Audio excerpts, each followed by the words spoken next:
ዛሬ ግንቦት 25 ነው።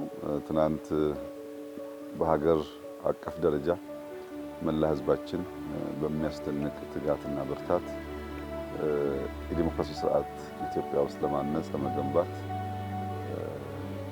እስከ እኩለ ሌሊት ከዛም በላይ እስከ 9 ሰዓት ድረስ በዚያ ሁሉ ፈታኝ ሁኔታ ውስጥ እምቢኝ ብሎ ስርዓቱን ለመገንባት ቁርጠኝነት አሳይቶ ሲመርጥ የዋለበት ያመሸበት ያደረበት ማለት ይቻላል እለት ነበረ።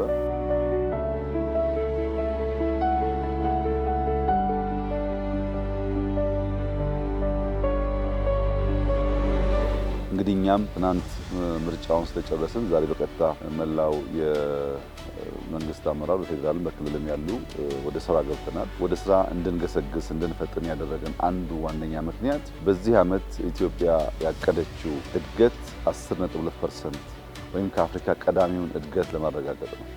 ይህ እድገት የሚረጋገጠው ደግሞ የሚባክን ጊዜ ከሌለ ነው።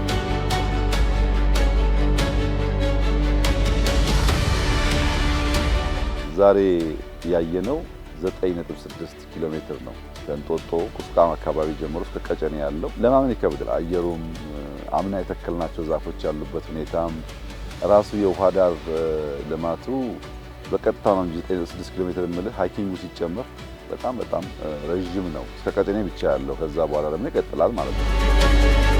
እኔ ያለኝ መልእክት እንበርታ፣ እንስራ። ህዝባችን ስራ ይፈልጋል። ሀገራችን ስራ ትፈልጋለች።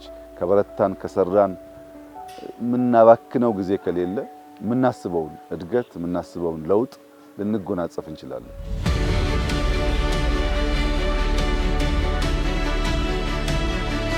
እድገት፣ ልማት፣ ለውጥ ለመጎናጸፍ ያለው መንገድ ያለው አማራጭ አንድ ብቻ ነው፣ ተግቶ መስራት፣ ሳይሰንፉ ተግቶ መሮጥ። ያን ማድረግ ከቻል በሪቨር ሳይድ እንዳየነው በሌላውም መስክ የተሳካ ነገር ማምጣት ይቻላል።